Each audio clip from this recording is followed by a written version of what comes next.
ఇది రంగారెడ్డి జిల్లా ఇబ్రహీంపట్నం మండల కేంద్రంలో లయోలా పాఠశాలలో విద్యార్థినిపై ప్రిన్సిపల్ అత్యాచార ప్రయత్నం చేసిండు. ఇట్లాంటి ఇంకా ఎన్ని వార్తలు రావాలి? రోజుకొక చోట కనీసం అంటే కనీసం ఇట్లాంటి వార్త కామన్గా అయిపోయిన పరిస్థితి. అసలు స్కూళ్ళల్లో చదువు చెప్తున్నారా, లేకపోతే నిజంగానే అసలు ఈ ప్రిన్సిపల్లు టీచర్లు అసలు అన్నిటినీ వదిలేసి తెగించి ఇట్లాంటివి చేసుకుంటా కూర్చుంటున్నారా? అసలు పేరెంట్స్ పరిస్థితి ఏంది? ఇట్లాంటి వార్తలు వింటే మరి పిల్లల్ని అసలు స్కూల్కి పంపించాలా లేదా? ఇట్లా ఎవ్రీ పర్సన్ ఇట్లాంటి వార్తలు ఎవరైతే చూస్తారో ప్రతి పేరెంట్ కాదు, సాధారణ జనం కూడా ఇదే క్వశ్చన్ చేస్తున్నారు. అసలు ఎన్ని చేసినా, ఎన్ని చట్టాలు చేసినా, ఇంకేమైనా చేసినా అసలు ఇట్లాంటి టీచర్లు మారతలేరు అనుకోవచ్చు. లేదంటే ఇట్లాంటి సంఘటనలు రోజు రోజుకి ఇంకా ఎక్కువ అవుతున్నాయి, తక్కువనైతే అవుతలేవు. నిజంగా పాపం పిల్లలు స్కూల్కి చదువుకోనికి పోతారు.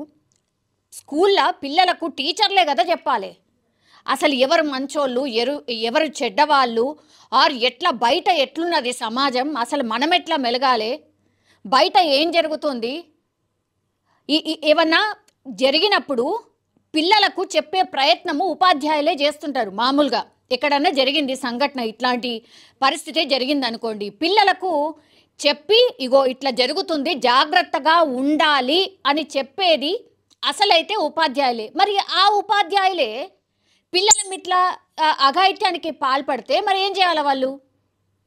ఇంత దారుణమైన పరిస్థితి ఉంది. ఇగో టీచర్లే కదా, మామూలుగా అయితే టీచర్లే స్కూళ్ళల్లో నేర్పిస్తున్నారు. ఏంది మనం చాలా వీడియోస్ చూసినాం. అట్లనే పేరెంట్స్కి కూడా అవగాహన కల్పించడానికి మీరు కూడా మీ పిల్లలకు చెప్పండి, గుడ్ టచ్ చేయండి, బ్యాడ్ టచ్ చేయండి. అసలు ఇంట్లో ఉన్న వాళ్ళతోని కూడా చాలామంది పిల్లలు హెరాస్ అవుతున్నారు. కాబట్టి చెప్పడం నేర్పించండి, ఎదిరించడం నేర్పించండి, గుడ్ ఏది బ్యాడ్ ఏది అని పిల్లలకు నేర్పించాలి, తెలియాలి అనేది ఈ మధ్యకాలంలో పెద్ద ఎత్తున ప్రచారం కూడా జరుగుతోంది. అయినా సరే ఏడన్నా ఆగుతున్నాయా అసలు ఇట్లాంటి? ఏకంగా అసలు స్కూల్లో ఉన్న ఉపాధ్యాయులు ప్రిన్సిపల్లు ఇట్లాంటి పనులు చేస్తుంటే ఇంకా ఏం చేయాలి? పోక్సో చట్టం తెచ్చిండ్రు. ఏం చేస్తారు పోక్సో చట్టం కింద? వాళ్ళకేదో ఏమైంది, ఏంది, ఏం కథ అని అడుగుతారు. తర్వాత ఏదో ఒక శిక్ష వేస్తారు. బిందాస్గా పోయి జైల్లో కూర్చుంటాడు. ఏమవుతుంది? తిండి పెడుతున్నాం ఫ్రీగా, అన్నీ కూర్చొని తింటాడు. ఏమవుతుంది? అదే ఒక పనిష్మెంట్ అయినా నిజంగా చెప్పాలంటే? పనిష్మెంట్ కానే కాదు.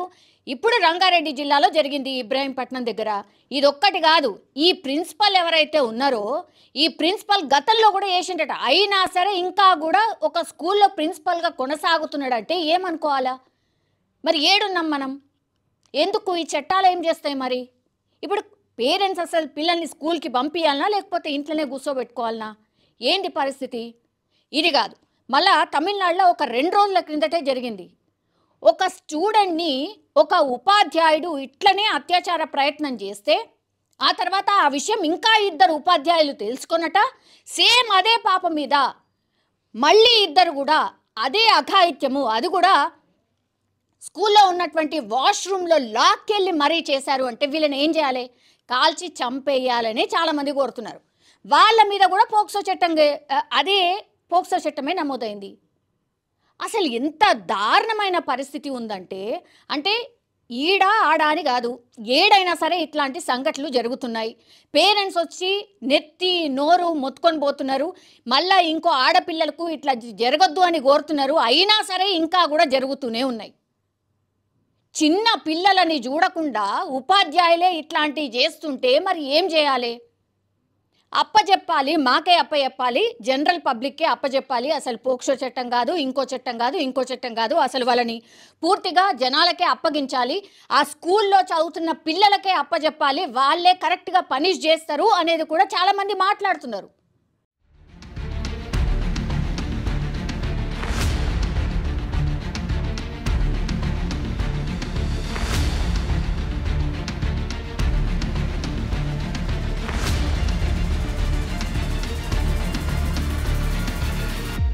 నిజమే అనిపిస్తుంది. మరి చట్టాలు ఇన్ని చేసినా ఎక్కడ భయం ఉందని? ఈ ఉపాధ్యాయులే చేస్తుంటే వాళ్ళే కదా పాఠాలు చెప్తారు పిల్లలకి.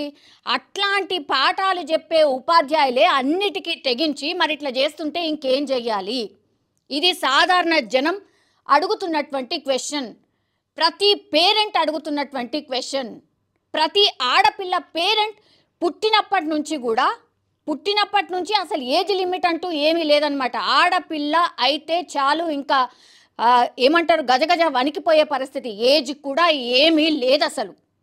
పుట్టిన పిల్ల దగ్గర నుంచి ముసలి వాళ్ళ వరకు కూడా అసలు సేఫ్టీ ఎక్కడుంది, ఏం నేర్పిస్తున్నాం సమాజానికి, అసలు ఏం చెప్తున్నాం. ఇప్పుడు ఈ స్కూల్లో ఇన్సిడెంట్ జరిగింది, మొత్తం స్కూల్ అంతా తెలిసిపోతుంది. మళ్ళీ ఆ ఆడపిల్ల ఎట్లా రావాలా, ఎట్లా చదువుకోవాలా స్కూల్లో?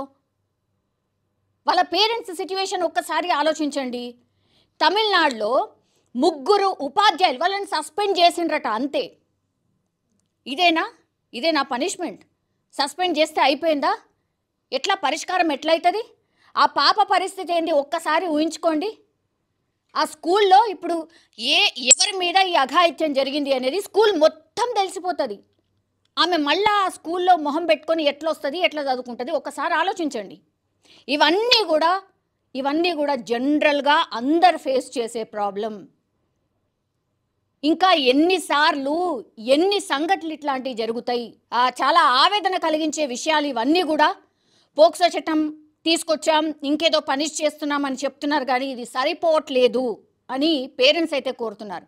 ఇంకో ఆడపిల్లలకు జరగొద్దు అంటే మాత్రం ఇంకా ఈ ఉపాధ్యాయ వృత్తి కాదు, అసలు ఏ వృత్తిలో ఉండొద్దు, అసలు ఆ మనిషి అనేవాడు కనిపించకుండా చెయ్యాలి అని ప్రతి పేరెంట్ అయితే ఇట్లాంటి వార్త విన్నవాళ్ళు చూసిన వాళ్ళు ఎవరైనా కోరుతున్న పరిస్థితి అయితే కనిపిస్తోంది.